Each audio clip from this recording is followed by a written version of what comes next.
Ce néo-féminisme-là, il est avec le drapeau palestinien dans la rue, et ce qui l'intéresse, c'est la Palestine, et c'est surtout pas les victimes qui ont été, si je puis dire, agressées, j'ai envie de dire gentiment, par des personnes sous OQTF d'origine, voilà, hein, ça. Non, ce néo-féminisme-là ne s'indignera jamais, pas un mot sur Philippines.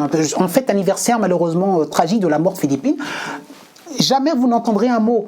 Alors, sauf les féministes, qui sont des femélistes, en fait, comme Dora Muto, qui disent, nous, on revendique que feméliste, ça veut dire femelle, hein, vous avez compris, c'est-à-dire, en gros, il y a deux genres, comme l'a dit Trump, un homme, une femme, et nous, on revendique le genre femelle, on est des femelles, et on est, voilà, XX, et on est des femelles parce qu'on est né avec un vagin, un utérus, et qu'on peut enfanter, et tout ce qui n'est pas né avec un vagin, un utérus, et qui peut pas enfanter, eh bien, c'est pas des femmes, voilà. Et donc, bon, j'adore ce thème féministe, même si ça semble choquant comme ça au premier abord, mais on est obligé d'en arriver là, pour pouvoir définir que le féminisme d'aujourd'hui, ce n'est plus du féminisme, c'est un fourre-tout, hein, islamo-gauchiste, palestinien, tout ce que vous voulez, tout sauf, et puis LGBTQIA+, tout sauf du féminisme.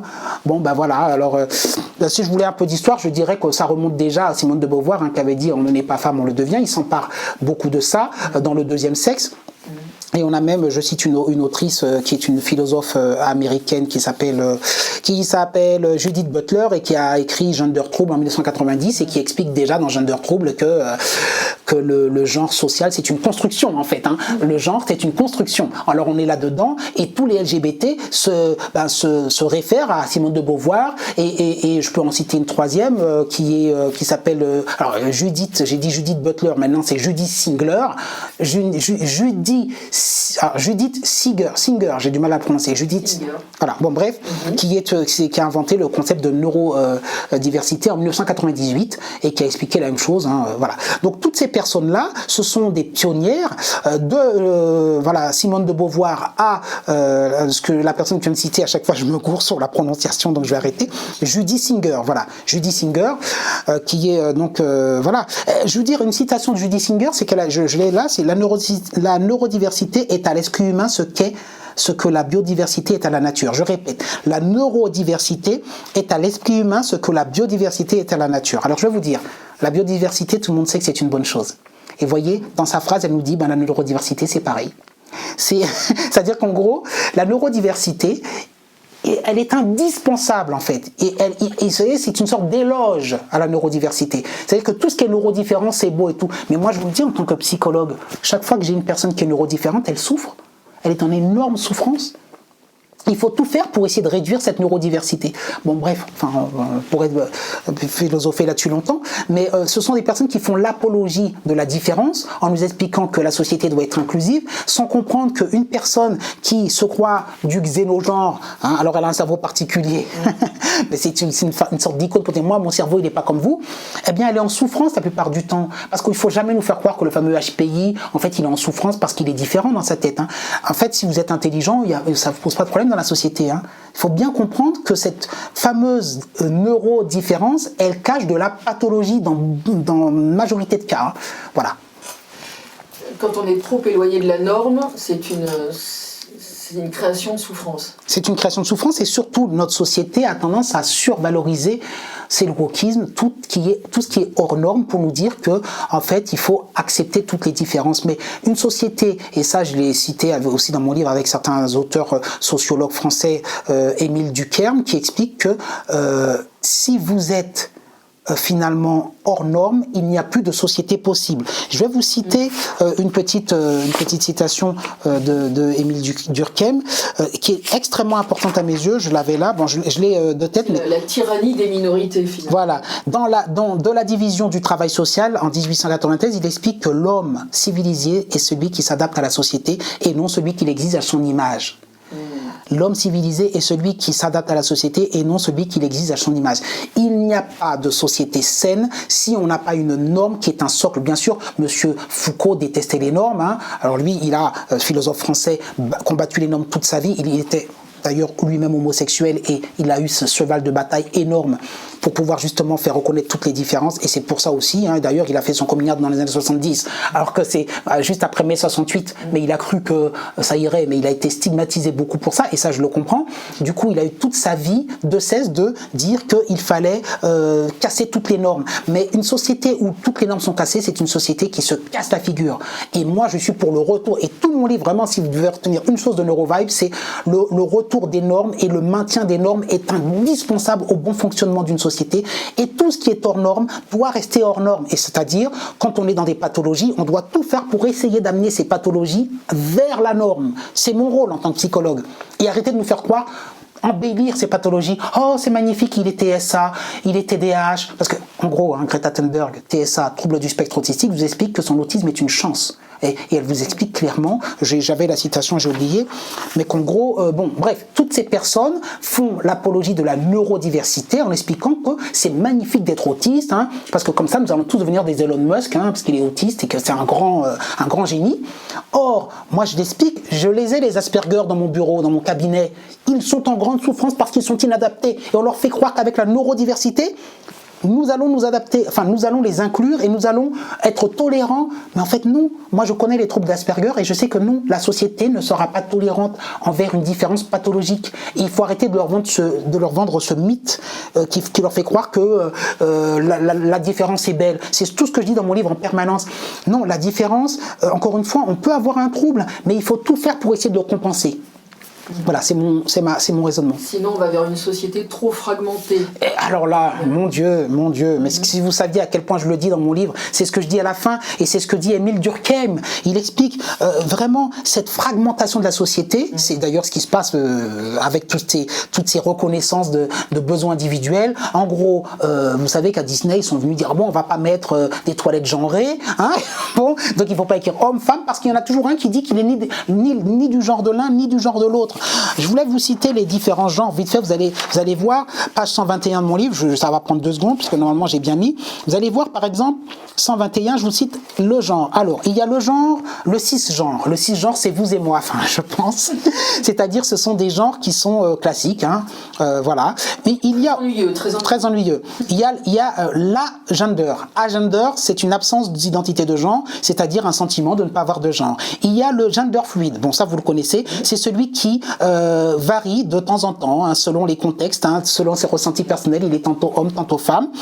Vous avez le bigender. Le bigender, il s'identifie aux 2 genres, soit simultanément, soit en alternance. Vous avez le demi-boy, demi-girl, bon, s'identifie partiellement. Vous avez le neutrois. Le neutrois, c'est celui qui a un genre neutre, c'est-à-dire qui a souvent associé à un rejet des catégories traditionnelles. Et enfin, vous avez le xénogender, c'est lui, c'est-à-dire c'est l'identité de genre qui ne se définit pas par des références extérieures d'humain, c'est-à-dire je ne suis pas humain, je suis xéno veut dire étranger, je suis xénogenre, c'est-à-dire en gros mon genre ça peut être la nature, les sensations, ça peut être un concept, ça peut être une technologie, je peux être une technologie, oui, figurez-vous. On peut s'identifier à un presse purée. Voilà.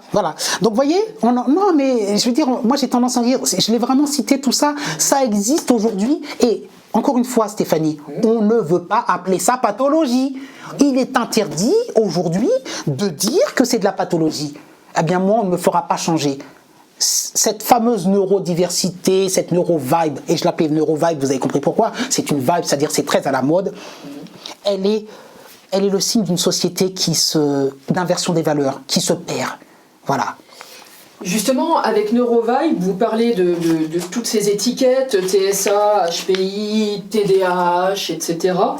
Est-ce que c'est pas aussi une magnifique aubaine pécuniaire pour Big Pharma pharmaceutique? Mon Dieu, si vous saviez, entre 2008 et 2021, si je ne m'abuse, la prescription pour le TDAH, fameux trouble du déficit de l'attention avec hyperactivité, a explosé, figurez-vous, de 406%. D'accord ? Il y a des milliards en jeu. Et les parents sont dupes, parce que heureusement, ils ne n'y connaissent rien.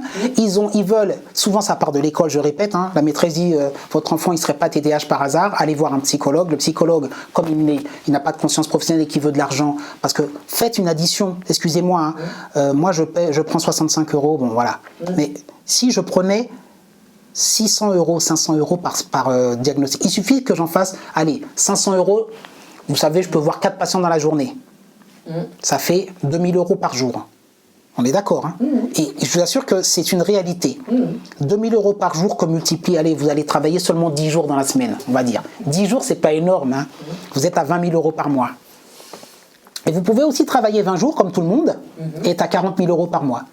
Vous savez comment j'appelle ça? Le narcotrafic. Narco. Mais c'est du narco, puisque vous savez bien que la Ritaline, tout ça, c'est la pharmacopée, c'est des drogues, hein? Voilà où on en est aujourd'hui. Que moi, moi, je pourrais me blinder, mais en tant que confrère, les confrères qui font ça, je dis honte à eux. Donc oui, honte à vous, mais tout le monde se graisse la patte dans le truc. Il y a le psychologue déjà, mais il y a aussi celui qui vend les tests, parce qu'il y a des tests, par exemple le whisky, la Vice, tout ça, c'est des tests des fois qui coûtent, pas celui de Connors, mais il y a des tests qui coûtent cher et il y a tout un business autour du test, autour de la pharmacopée. Et après, il y a les méthodes, ce qu'on appelle comportementales, où ils vont aller consulter des praticiens, enfin des psychologues qui vont leur dire ben votre enfant est TDAH, ou même des coachs, pseudo-coachs. Moi je reçois des pubs tout le temps comme ça dans ma boîte aux lettres de coachs qui disent votre enfant a TDAH, ben je sais comment faire. Vous recevez ça sur TikTok, ça commence par on vous aguiche en vous disant mais si vous avez tel ou tel signe, alors vous avez souvent sur TikTok des vidéos comme ça, je vais vous donner 5 signes comme quoi vous êtes TDAH, vous savez, ce genre de truc, c'est tellement à la mode. Et les gens, mais peut-être que moi je le suis. Alors je vais me faire diagnostiquer, sauf qu'ils ne se rendent pas compte qu'ils cliquent sur un lien où il va avoir une sorte de code qui va lui faire passer un test à 600 €, et après qu'il va le prendre dans ce qu'on appelle des séminaires, des programmes pour TDAH, parce que là aussi il y a tout un business. Donc ça va de Big Pharma qui se met des milliards dans les poches avec de la Ritaline et pas que, l'Adderall, enfin il y a plein d'un tas de médicaments, le Coasim, je pourrais vous citer. Ce sont quasiment souvent les mêmes molécules, ça ne fait pas les mêmes effets. Bon, voilà, le Medikinet, tout ça. Alors ça, il y a 2 types de médicaments, je ne vais pas rentrer dans les détails. Enfin, de toute façon, c'est juste pour vous dire que beaucoup de parents, malheureusement, en viennent à prendre ces molécules pour leur enfant, donc ça fait marcher l'industrie à fond, mais aussi ils vont voir des spécialistes qui leur font une sorte de coach pour ça. Donc voilà, oui, c'est malheureux, mais en réalité, souvent, l'enfant dont je vous parle, vous savez, son problème, c'est quoi? Je vous l'ai répété, problème éducatif. Je viens de vous le répondre, je vous ai donné, je vous ai expliqué. Vous faites une bonne guidance, vous arrivez à résoudre énormément de ces problèmes-là, mais sauf qu'aujourd'hui, vous savez qu'en 2025, on ne veut plus faire l'effort dont je vous parle, remettre en question la famille, travailler. On ne se remet plus en question aujourd'hui. Aujourd'hui, c'est la faute à qui? La faute à pas de chance, mon enfant, il est né avec un truc dans le cerveau. Et je vais vous dire un truc, le fameux trouble du déficit de l'attention avec hyperactivité, il n'a jamais été démontré dans le cerveau. Et ça, souvent, vous entendez des spécialistes qui vous disent, oui, on a démontré que... Montrez-moi une IRM, une imagerie par résonance magnétique d'un enfant qui est soi-disant TDAH, et montrez-moi où se trouve le TDAH sur son cerveau. Allez-y, montrez-moi. Voilà. Et ça me fait tellement rire. Alors, les parents croient réellement que leur cerveau, l'enfant... C'est ça le TDAH. Un vrai TDAH, c'est un enfant qui a une lésion sur son cerveau qui fait qu'il ne peut vraiment pas... Et les cas sont extrêmement rares, rarissimes. Donc, même le TSA aujourd'hui, alors ça, j'ai entendu récemment des émissions même sur Toxin. Encore une fois, j'ai rien contre Toxin, j'écoute sur une vente Toxin. Des spécialistes qui disent que le TSA, c'est prouvé que désormais, il est neurodéveloppemental. Arrêtez. J'ai travaillé dans un IME pendant des années. Je vous prends un enfant autiste sévère qui a 8, 10, 15 ans. Allez-y. Prenez son cerveau et démontrez-moi toutes les lésions comme quoi il a ce trouble autistique. Arrêtez. On veut nous mélanger les choses, nous faire quoi? Pour moi, l'autisme, tout ça, c'est plurifactoriel. Et évidemment, l'autisme, quand il est là, c'est pas le TDAH, il est vraiment là. Attention, c'est une vraie pathologie, contrairement aux fausses pathologies qui sont les faux TDAH. Attention. Mais par contre, de vouloir tout expliquer par la neurologie, en disant, non, c'est sûr. Moi, l'autisme, la cause de l'autisme est plurifactorielle pour moi. Elle peut être autant environnementale que voilà. Mais on n'a plus le droit de le dire. Aujourd'hui, tout doit venir de la neurochimie et tout.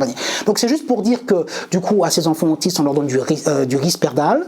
C'est je vous rappelle, un neuroleptique extrêmement puissant et qu'on devrait donner seulement sur 5 mois et selon les prescriptions de l'autorisation de mise sur le marché, tout ça. Mais on leur donne des fois sur 5-10 ans avec des doses de cheval. Bon, bref, tout ça, c'est du business et c'est très compliqué et on veut plus traiter. Alors, je reconnais qu'il est très difficile de traiter un autisme sévère, qui se mord et tout ça, et que des fois, les parents n'ont pas d'autre solution que de donner des médicaments.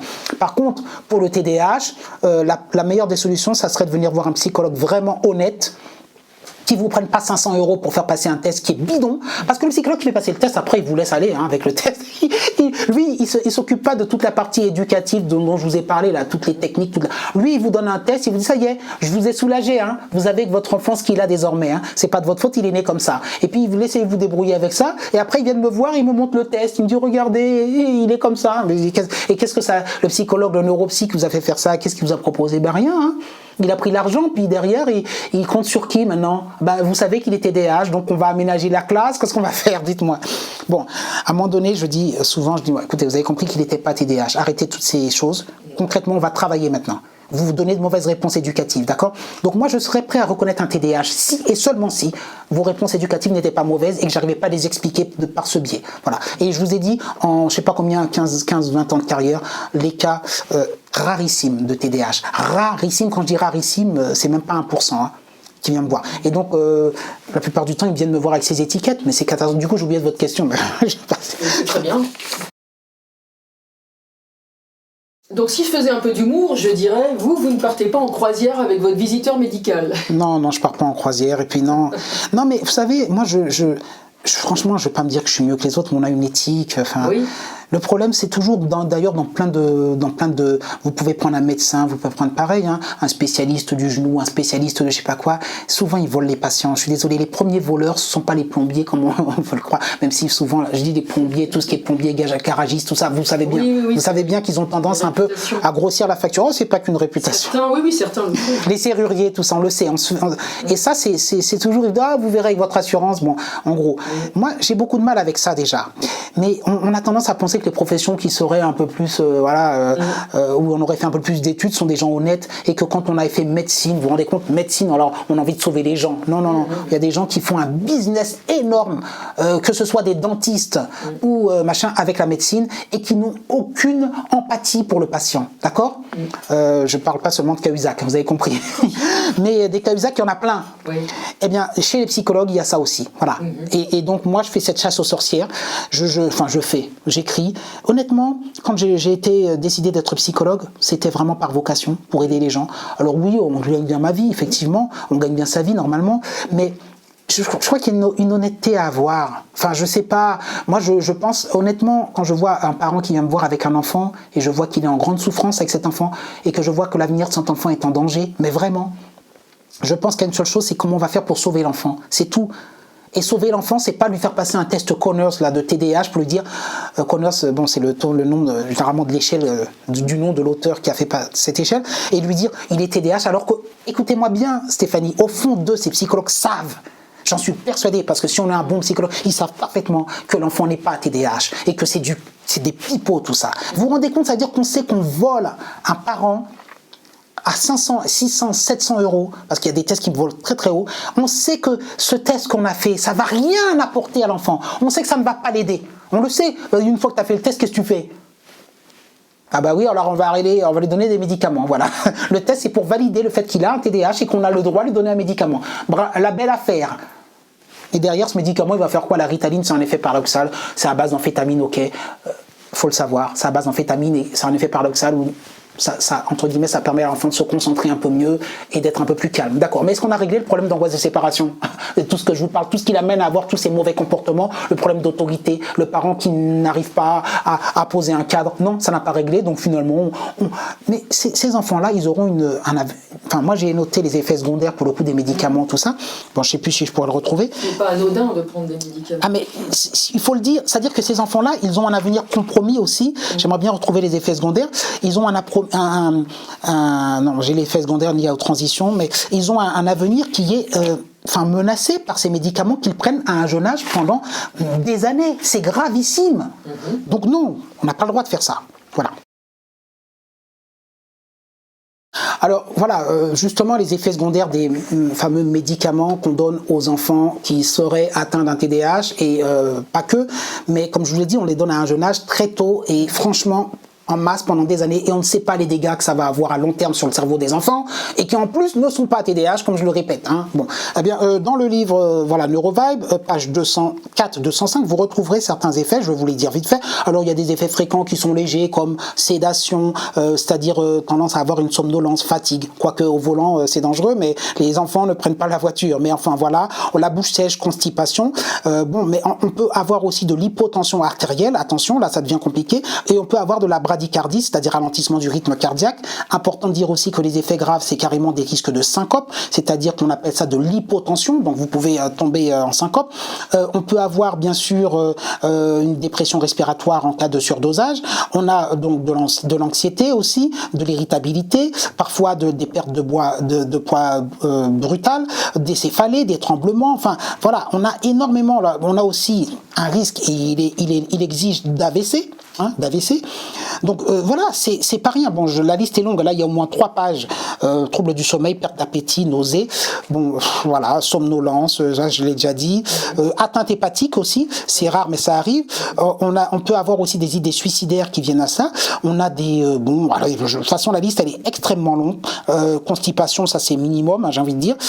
Et des risques au niveau de l'arythmie cardiaque. Donc c'est sérieux. Pour une balance bénéfice-risque discutable. Bénéfice aucun quasiment parce qu'honnêtement voilà. Et encore une fois, Big Pharma le sait tout ça. Big Pharma le sait et c'est pour ça que Big Pharma quand les gens regardent ces petites vidéos virales sur TikTok, tout ça, ils ne se rendent pas compte que c'est des promotions, ce sont des pubs et que Big Pharma, ils ont leurs agents. Et donc, bon bah voilà, et les gens, quand vous recevez un email qui semble anodin, vous avez l'impression, mais en fait il y a des pubs en permanence dans votre boîte aux lettres, mail, sur les réseaux sociaux, etc. Ils sont, et ça je l'explique dans le livre Neurovibe, en train de recruter en permanence parce que Big Pharma veut faire du chiffre et que comme je vous dis ça a explosé de 406%, c'est pas rien, il y a des milliards, quand je dis des milliards, je parle d'une vingtaine de milliards d'euros en jeu. Il y a Big Pharma en France, mais aux États-Unis, enfin tout ça. Et donc voilà, ça se graisse la patte et c'est terrible parce que ceux qui trinquent, ce sont les enfants et par méconnaissance des parents, mais j'en veux aux professionnels qui participent à ce système. Et moi j'aimerais que, je sais pas si je devrais pas créer un collectif de psychologues, j'en sais rien, mais j'aurais des problèmes là, si je faisais ça, mais vraiment d'être, c'est pas écrire une pétition, une voix dissidente et essayer d'avoir un maximum de psychologues, de psychiatres avec moi qui savent ce que je dis et qu'on se, je sais pas, qu'on fasse une sorte de collectif, enfin j'en sais rien, j'en suis une idée, mais qu'on alerte contre tout ça, parce que là, moi je suis un lanceur d'alerte, hein, vous avez compris, bon ben voilà, mais mon petit livre Neurovibe, c'est voilà, ça n'a pas un gros impact, hein. Il faudrait que je sais pas. Alors, je sais pas s'il y a des idées, des personnes qui sont intéressées, qui peuvent m'écrire. Faudrait écrire une pétition. Faudrait faut faire du bruit avec ça. Je sais pas. Mais nos enfants, la France, elle met les enfants, pas que la France. Hein, aux États-Unis, ça se vend comme des petits pains la Ritaline. Mais je veux dire, ça met en danger les enfants. D'accord. Et s'il y a des personnes des fois qui parlent à un niveau spirituel, diraient que c'est presque démoniaque cette affaire. Mais bon, je ne vais pas dire ça.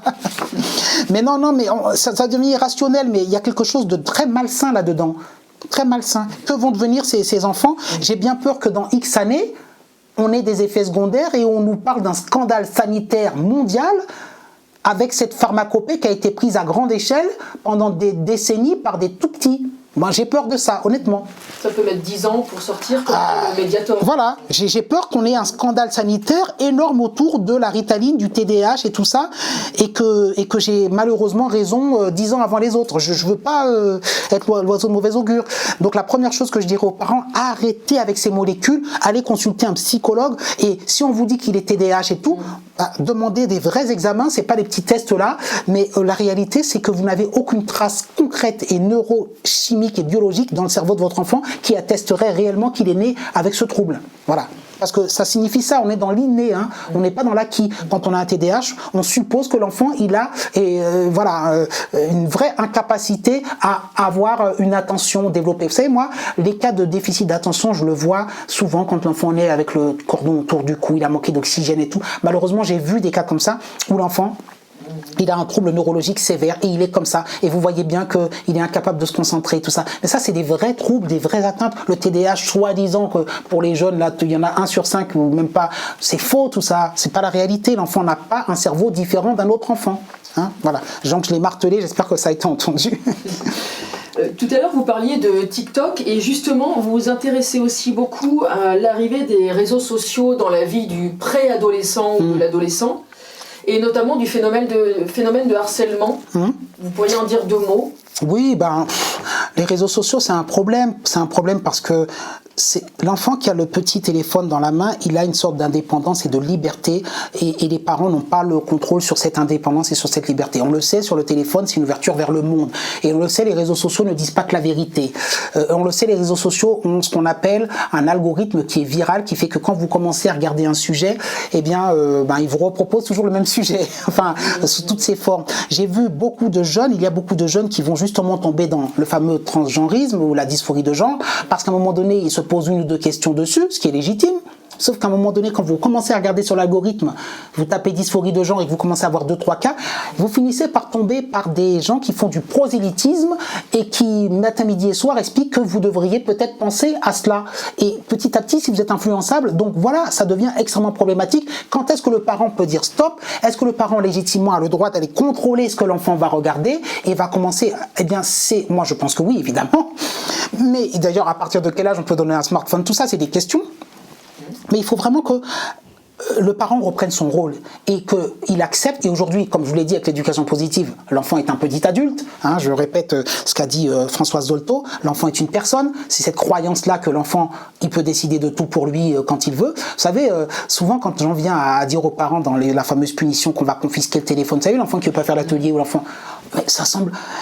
Je veux dire, le parent n'y a jamais pensé de sa vie et l'enfant, ça lui semble... Vous savez, quand vous dites ça, l'enfant, c'est comme si vous lui arrachiez un bras. Il se dit, de quel droit cet homme que je ne connais pas vient m'enlever mon bras, en fait. Me dire que moi, on va m'enlever ce qui... C'est pas ce qui n'est à moi, ce qui est moi. C'est vraiment une identité. Alors, ils ne comprennent pas. Eh bien, du coup, j'explique aux parents, il faut bien faire comprendre que le téléphone, c'est vous qui payez l'abonnement. C'est vous. L'enfant, il est dépendant de vous, parce que lui, qui a 15 ans, qui pense que ce téléphone fait partie de lui et que c'est son droit le plus légitime d'avoir ce téléphone, eh bien, il faut lui faire comprendre que non, c'est pas un droit légitime, que le téléphone, c'est vous qui payez et que vous lui octroyez la possibilité d'avoir ce téléphone, mais que vous pouvez retirer ce droit en cas de mauvais comportement ou si il en fait un mésusage. Par exemple, si votre enfant commence à être un adepte de... J'ai oublié son nom là, Adé Laurent. Je dis Adé Laurent, bon, vous savez, c'est parce que dans la police, Aurore Berger a censuré le TikTok d'Adé Laurent. Adé Laurent, c'est un acteur porno qui... je dis ça pour les personnes qui connaissent pas. Moi, je l'ai découvert comme ça. Je savais pas qu'il existait. Donc voilà, Adé Laurent. Mais si votre enfant commence à regarder les vidéos d'Adé Laurent, encore une fois, moi, je suis pas pour la censure. Enfin, c'est un autre sujet. Je sais que derrière Adé Laurent, il y avait autre chose dans la tête d'Aurore Berger, qu'elle a pris ça comme exemple, mais que derrière, il y avait une censure plus large. Bon, je le dis. Mais si vous commencez à avoir un enfant qui commence à regarder Adé Laurent, ou bien Alexis Chen, parce que lui aussi, on l'a découvert comme ça. C'est un grand black de maître qui très sexiste dans ses propos, vous pouvez commencer à vous inquiéter et vous dire là, attention, parce que derrière, vous savez ce qui se passe, l'éducation, c'est une forme de conditionnement. Et ces personnes-là vont faire ce qu'on appelle une sorte de brainwashing, comme le disait Macron, un lavage du cerveau. Ils vont conditionner l'enfant à croire des choses. Et alors votre enfant va venir dans le salon, il va commencer à vous parler d'une manière, vous allez dire mais c'est quoi ça vient d'où? Bah oui, mais il est sous l'influence d'Adé Laurent ou sous l'influence d'Alexis Chen. Je cite ces deux-là exprès, parce que Alexis Chen, je savais pas qu'il existait. J'ai écouté ses vidéos 5 minutes, j'ai dit oh mon Dieu, mon Dieu. J'ai écouté comme le rôle de la femme pour lui, que c'est la femme. J'ai écouté ce qu'il disait des femmes.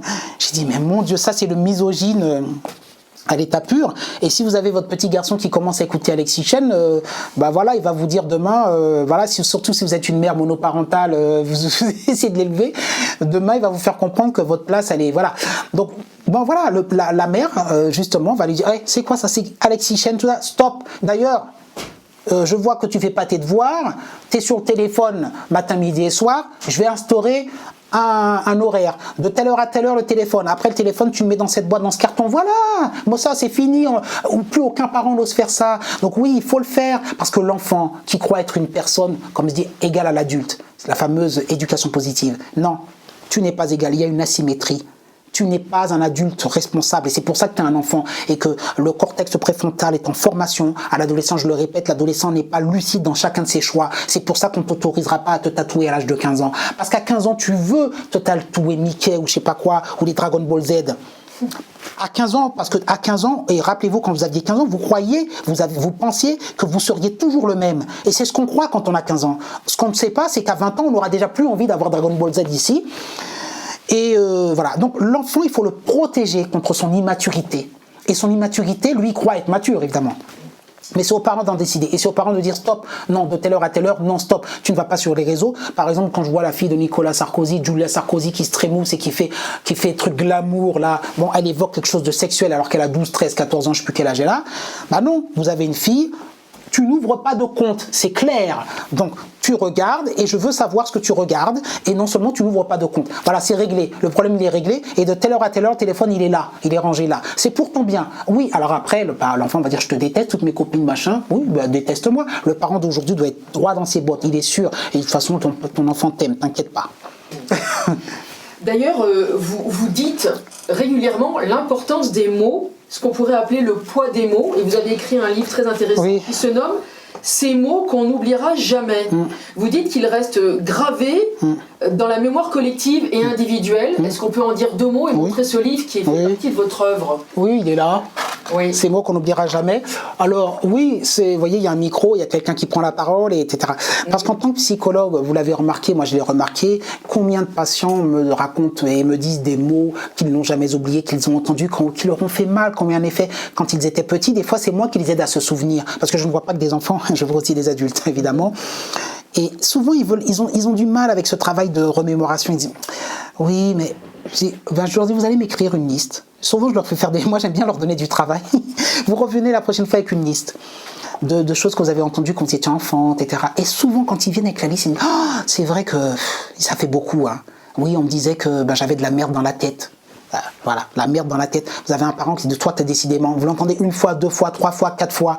Ces mots-là vous heurtent. Et bien sûr, ça travaille sur votre estime de vous-même. Et puis, du coup, vous n'avez pas confiance en vous. Alors, j'en parle dans ces mots qu'on n'oubliera jamais, mais j'en parle aussi dans tous les autres livres. Ça crée des parents ultra névrosés. Alors, la névrose, c'est en gros les traumatismes du passé qui viennent tout le temps surgir dans le présent. C'est-à-dire qu'en gros, ça vous enlève toute votre confiance. Et aujourd'hui, quand vous vous retrouvez face à une autorité telle qu'un patron, eh bien, la moindre critique, alors que bien sûr, le patron ne va pas vous dire que vous avez de la merde dans la tête. Hein, mais par exemple, on va vous faire une critique qui est juste. Mais du coup, vous avez tellement eu des critiques injustes quand vous étiez petit que vous ne tolérez plus la moindre critique et vous avez l'impression que votre patron vous a dit « tu as de la merde dans la tête ».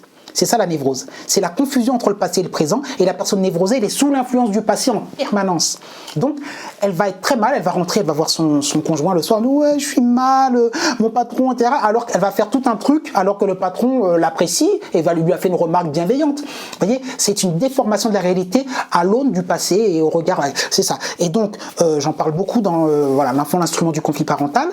Notamment. Je voulais en parler justement, oui. Oui, voilà, c'est un autre livre. Voilà. Et effectivement, vous avez écrit un autre livre sur, sur un phénomène extrêmement délicat et qui est un fléau depuis que le divorce est devenu socialement accepté, on va dire. C'est l'instrumentalisation de l'enfant dans un divorce ou un conflit parental. Et ça, ce sont des gestions de conflits très compliquées à faire. Oui, et ce sont des mots que les enfants n'oublieront jamais. Parce que pareil, vous savez que malheureusement, les couples où ça se passe mal, et il y en a pas mal, quand ça se sépare pas toujours en bonne intelligence. Mais avant la séparation, Stéphanie, il faut bien comprendre, avant la séparation, il y a des enfants qui sont instrumentalisés dans des foyers qui semblent aller bien en apparence. Et je donne des exemples, alors nombreux dans ce livre, où en apparence ça peut aller bien. Je vais essayer de me souvenir de mémoire comme ça, parce que je l'ai écrit il y a quand même 2-3 ans ce livre. Mais par exemple, vous voyez, une mère, je raconte une sorte de névrose là, une mère qui a subi quand elle était petite un inceste, ou alors un climat de type incestueux, mais qui n'est pas vraiment de l'inceste, enfin de l'inceste agi, mais bon bref, qui a grandi avec un père qui était tout le temps dans la limite comme ça. Ça constitue quoi, madame? Un traumatisme. C'est ça la névrose. J'ai un traumatisme, un père qui n'est pas sur la bonne... voilà. Je grandis. Plus tard, j'ai des enfants. Inconsciemment, l'homme est dangereux pour les enfants. J'ai été marqué par ça. Mon conjoint, je vais sans cesse lui faire des réflexions injustes, présupposer qu'il a de mauvaises intentions, mais je ne me rendrai pas compte que c'est lié à des angoisses qui ne sont pas la réalité, qui sont issues de mon passé. Et comment je pourrais instrumentaliser cet enfant, par exemple, pour vous donner un exemple, eh bien, je pourrais lui faire un chantage affectif en lui disant que, eh bien, je vous donne un exemple, si elle s'assoit sur les genoux de son père alors qu'elle est quand même encore toute gamine et que pourquoi pas on pourrait jouer, eh bien, je vais lui montrer que je lui retirerai mon amour parce que juste après, je vais la punir. Je vais pas la punir concrètement en lui disant, puisque tu es monté sur les genoux de son père, je le ferai pas. Mais je vais avoir tout de suite une fermeture au niveau de mon visage, au niveau comportemental, et elle va tout de suite faire le lien, et elle va comprendre que c'est parce que je suis monté sur les genoux de mon père. Et du coup, je vais l'amener, peut-être en l'absence de ce père, alors que le foyer est censé aller bien, je vais par exemple dire 2-3 mots. On va aller au musée ensemble, et puis je vais dire 2-3 mots sur les hommes, et puis je vais dire 2-3 mots sur le père. Je vais faire des petites allusions. J'instrumentalise l'enfant pour que l'enfant puisse éviter tout contact avec son père. Ça, c'est un cas d'instrumentalisation. Vous voyez, c'est un exemple que je donne. Derrière, je n'ai pas résolu ma névrose. Voilà, ce sont mes angoisses. Bon, ça, c'est un cas. Bon, après, il y a aussi le cas du divorce, évidemment, le cas classique. J'en veux à ma femme, je l'aime toujours, mais elle s'est séparée de moi, je vais lui faire payer. Quand je vais avoir la garde alternée, eh bien, je vais dire des choses à l'enfant que je sais qu'il va colporter à la maman et qui vont l'agacer.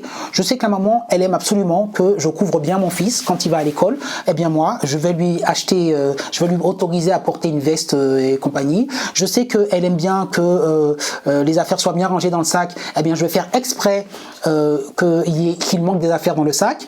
Et je sais que quand elle va récupérer l'enfant, donc j'instrumentalise l'enfant, elle va péter un plomb parce qu'une fois de plus, j'ai pas mis les affaires dans le sac, etc. Ou je vais exprès, j'ai une nouvelle compagne, donc je vais dire des choses à la compagne devant l'enfant, une nouvelle compagne, voilà. Et l'enfant va aller, voilà, la maman va demander, mais qu'est-ce que tu as fait ce week-end? J'étais avec un tel, on a fait ça, et un tel a fait ça, voilà. Bon bref, vous avez compris, l'idée c'est de mettre l'autre parent hors de soi en utilisant l'enfant, mais l'enfant, ça crée chez lui des symptômes névrotique très puissant.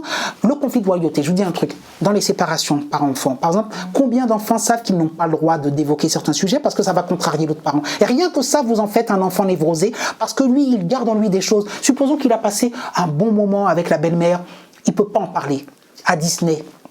Eh bien, tous ces moments-là, ça ne doit plus exister avec maman. En fait, quand tu es avec maman, papa n'existe plus. Donc ça veut dire qu'une partie de toi, je la nie, elle n'existe pas. Tu ne dois pas parler de ce que tu as fait. Donc, l'enfant se sent dans un conflit de loyauté. Si j'en parle, ça va faire mal à maman. Donc, j'en parle pas. Mais en même temps, comment expliquer à maman que j'ai été heureux ce week-end avec la belle-mère?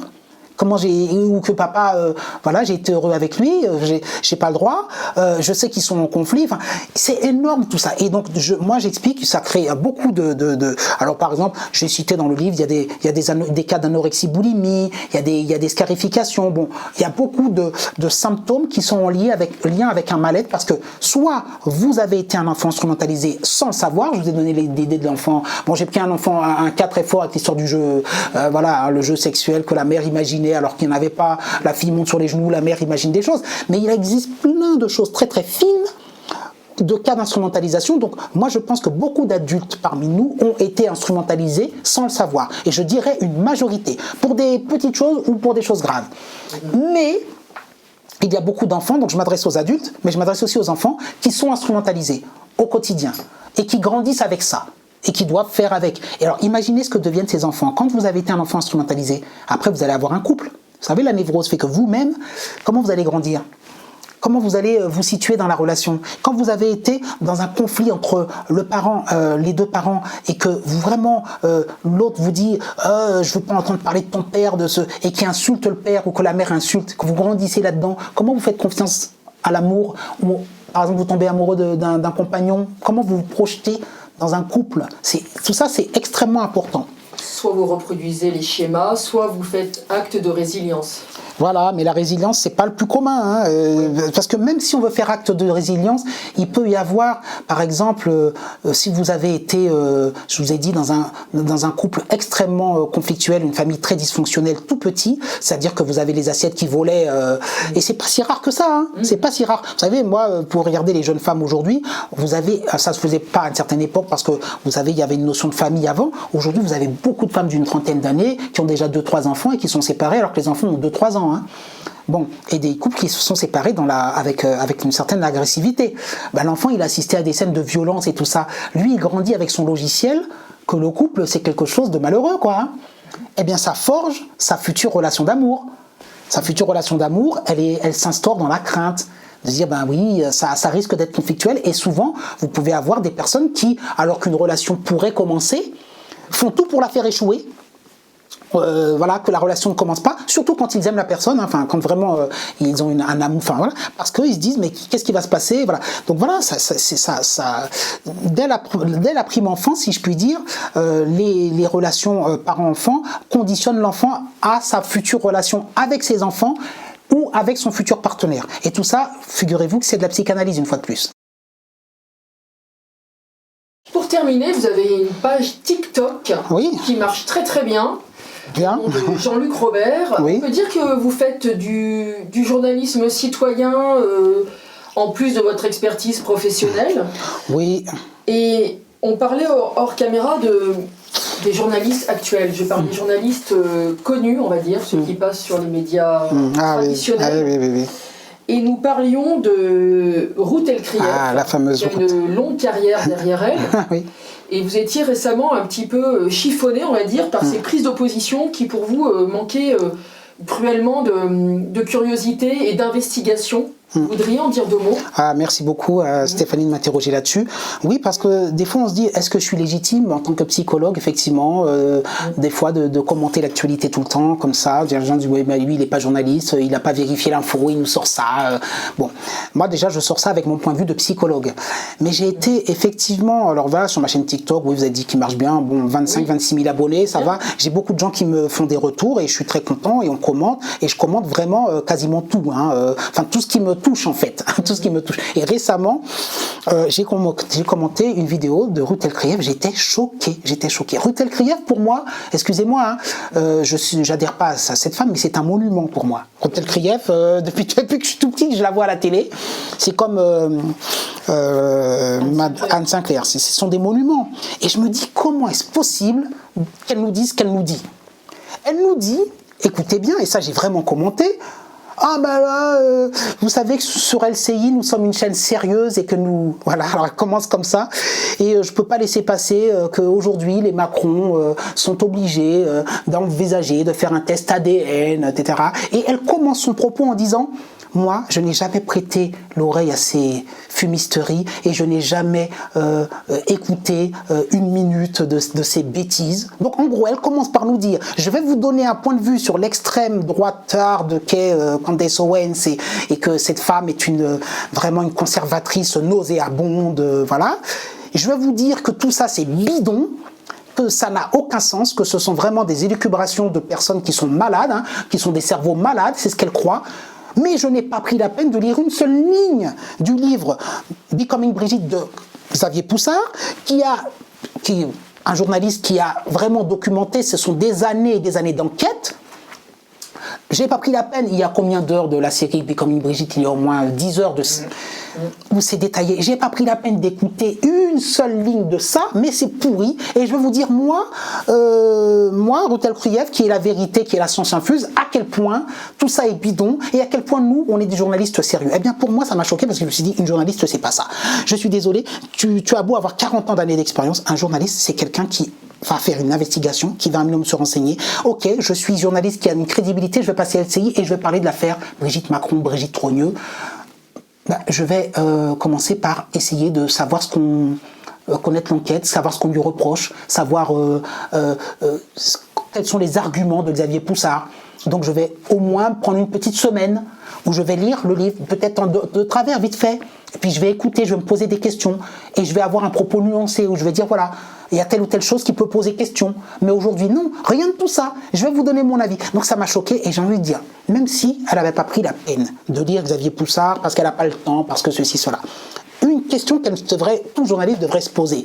Et là, je me dis, quand vous entendez sur RTL, c'est la même chose, sur France Info, tous, ils fustigent en permanence ça, en discréditant ça, en disant que ce sont des mouvements nationalistes d'extrême droite, de personnes qui veulent nuire à la réputation du président, qui inventent tout ça.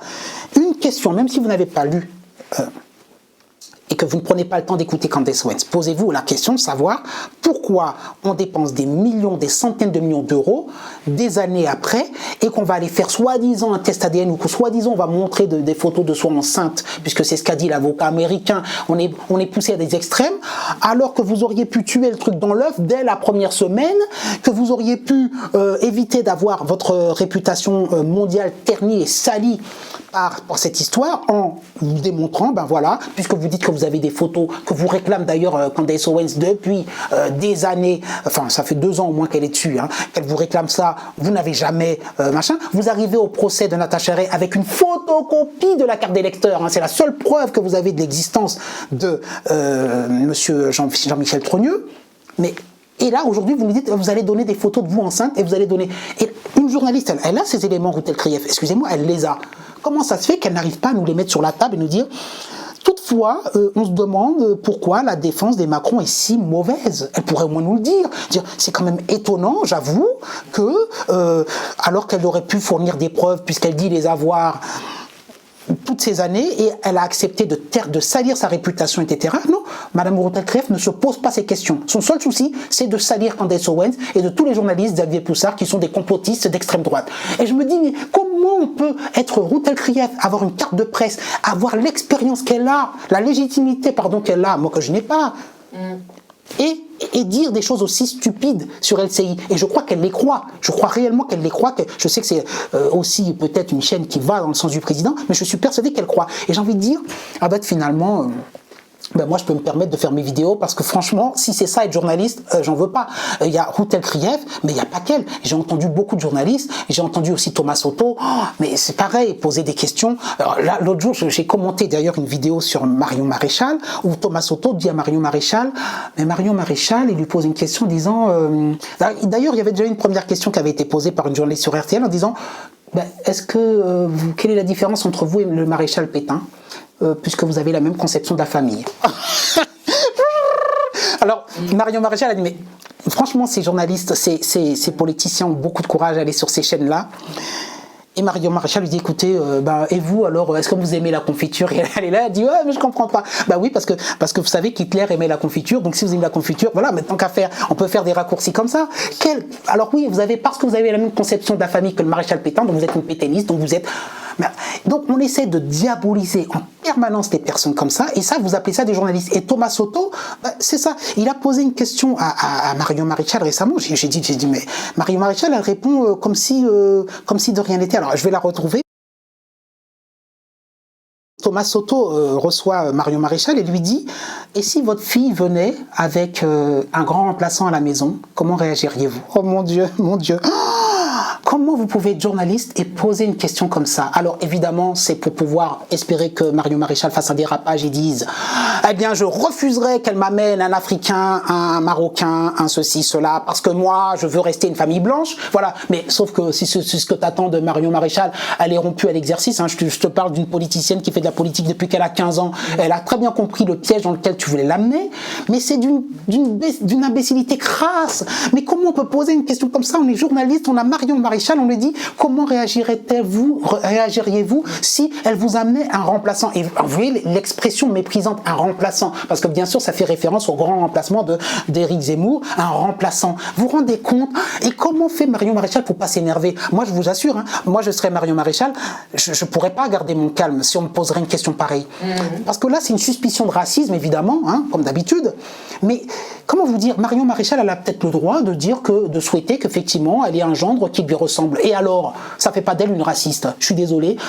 Les Indiens, des fois, aiment qu'on leur amène des Indiens. Les Asiatiques aiment qu'on leur amène des Asiatiques. Après, voilà. Mais de venir lui faire un procès en racisme, je sais pas quoi, ça m'a écœuré. Et elle leur répond gentiment, alors la très politicienne, que c'est pas une affaire individuelle et que ses filles font ce qu'elles veulent. Voilà. Et qu'effectivement, je pense qu'elle a l'intelligence que ses filles fassent ce qu'elles veulent et que je pense que Thomas Soto se trompe et que Marion Maréchal pourrait être amie avec un noir ou je sais pas quoi et qu'elle a l'intelligence de... C'est pas la question, elle parle d'un phénomène de masse et du problème, elle n'a rien contre les individus, d'accord? Et évidemment peut-être qu'elle pourrait souhaiter que ce soit pas un Africain d'Afrique noire, et alors ça me fait...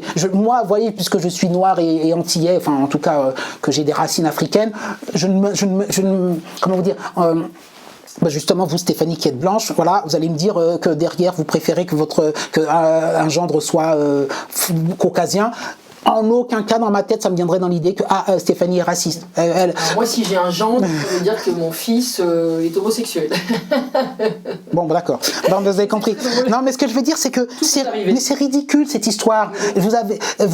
Parce que vous avez vos préférences, parce que dans la vie il y a des stéréotypes. Et puis je vous rappelle que dans les stéréotypes, malheureusement, la communauté africaine ne se comporte pas toujours bien en France. C'est pas les Russes qui posent problème, c'est pas les Chinois, c'est pas les Asiatiques.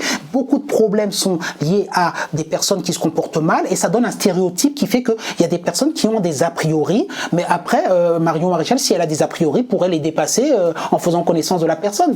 Mais c'est pas le souci, c'est une question, mais tellement vicieuse. Vous pensez que c'est une question plus provocatrice que mais bien sûr, et puis c'est vicieux, c'est dégueulasse. Oui. Vous savez un truc, Stéphanie, il y a des familles africaines qui n'aimeraient pas qu'on leur amène un blanc. Mais je vous rappelle que le racisme anti-blanc n'existe pas selon Manon Aubry, hein, je vous le rappelle. Donc ça ne peut pas exister dans ce sens-là. Parce qu'une famille africaine qui préférait qu'on lui amène un Africain, et je vous assure qu'il y en a beaucoup, hein, oui, elle serait raciste alors, dans ce cas-là. Mais Thomas Soto ne poserait jamais la question à madame, je ne sais plus laquelle, je ne sais plus les noms, elle est fiste, voilà, d'origine africaine, là. Bon bref, je ne sais plus son nom. Bon, enfin, il ne posera jamais cette question à madame, il ne posera jamais la question à madame Obono, hein.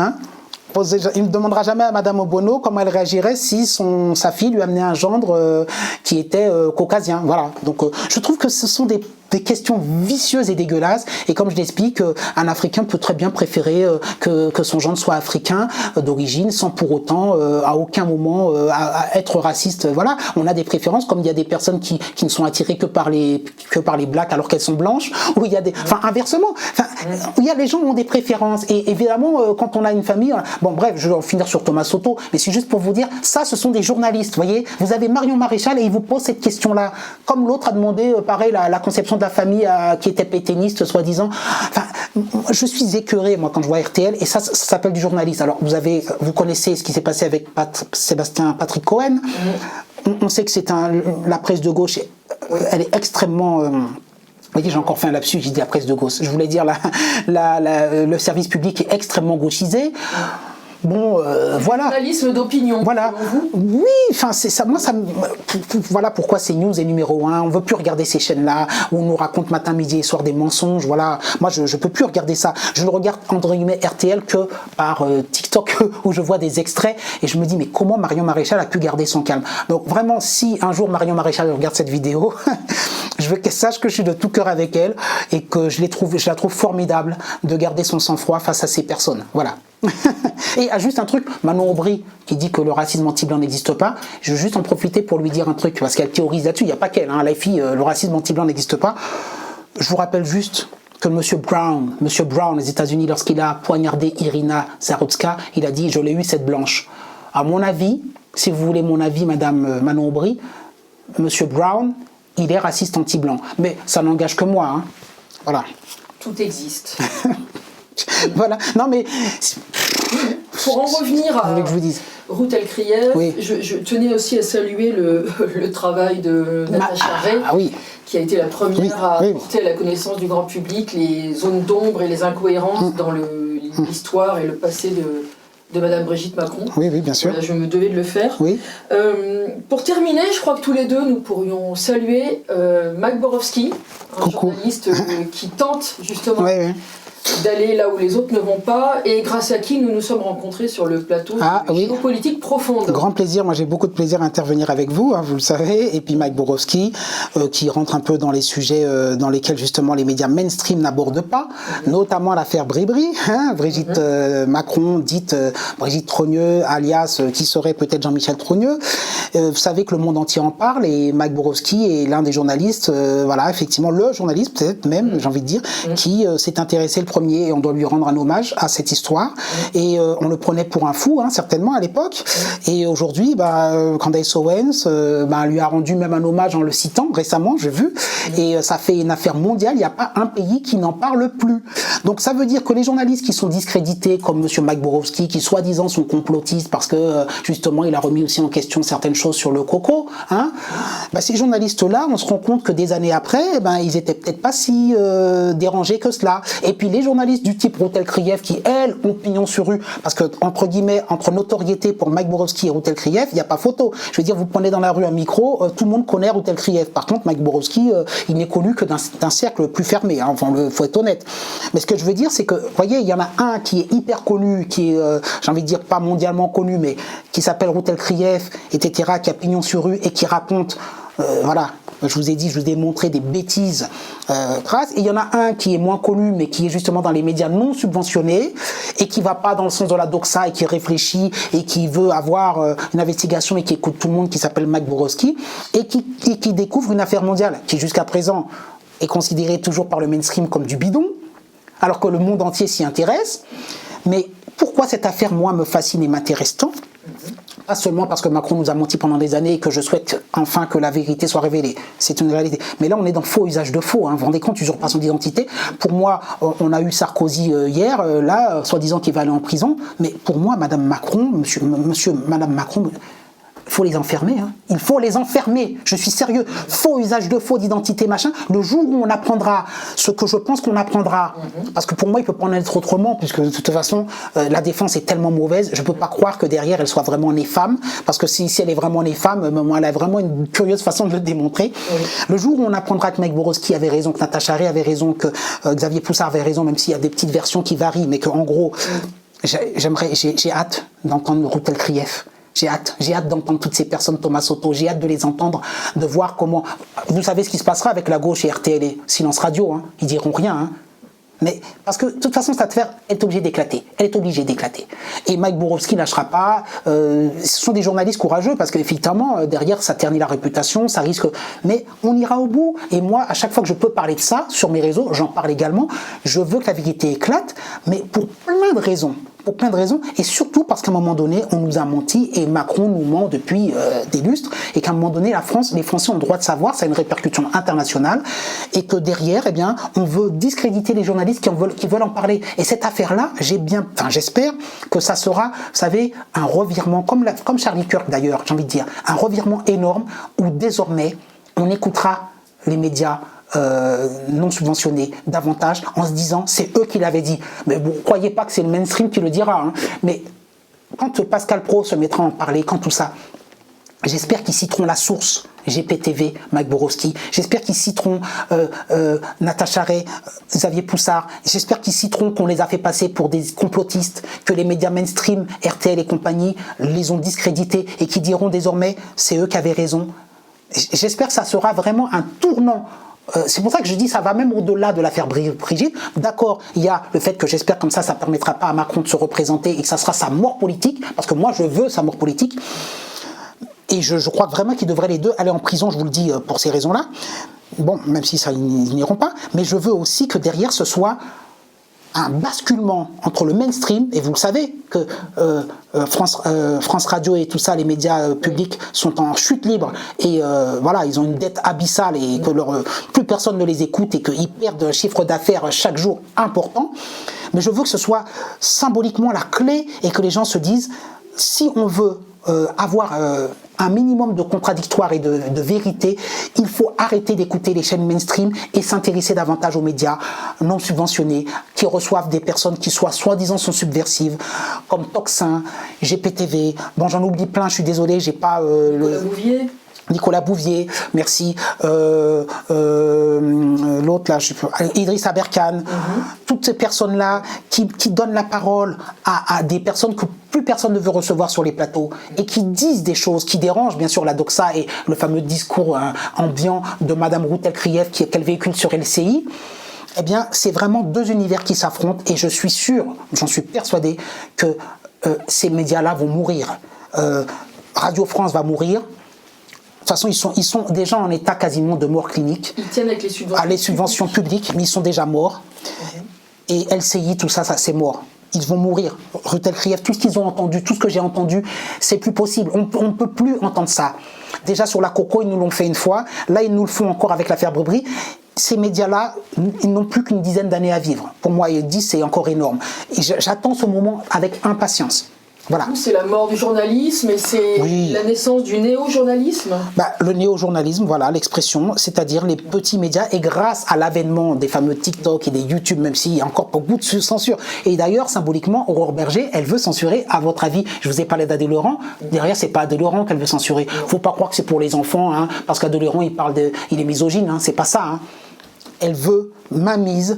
Elle d'ailleurs, elle a fait une sorte de conférence avec les plateformes, elle les a réunies et elle veut censurer un max parce qu'elle est le bras droit de Macron et elle veut censurer un maximum parce qu'à un moment donné, c'est une oligarchie, hein, le monde macronien et le service public, et ils voient leur puissance et leur pouvoir s'effriter à vue d'œil et qu'ils sont extrêmement inquiets parce qu'ils savent très bien que, vous savez, Idriss Aberkane, c'est, 2 ou 3 millions d'abonnés, hein.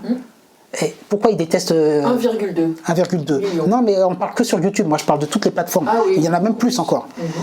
Pourquoi ils détestent Candace Owens? Parce que Candace Owens, c'est des voix dissidentes qui sont à plusieurs millions d'abonnés. Tucker Carlson, c'est des trucs à 5-6 millions, 10 millions d'abonnés même. C'est des voix extrêmement puissantes. Quand Tucker Carlson a repris l'affaire Brébé, ça y est, le monde entier, même au Népal ou je sais pas où, Tucker Carlson, c'est énorme. Et donc ils veulent faire taire tout ça, alors qu'ils ont censuré. Même moi, j'ai été victime sur TikTok, on m'a supprimé mes 26 000 abonnés parce que j'ai parlé de Brébé. J'ai reçu à me battre à les récupérer. Il y a beaucoup de gens qui s'est arrivé, je vais pas faire mon Calimero, mais en gros, ils veulent faire taire, mais c'est un vœu pieux, c'est vider une cuillère avec la mer avec une petite cuillère.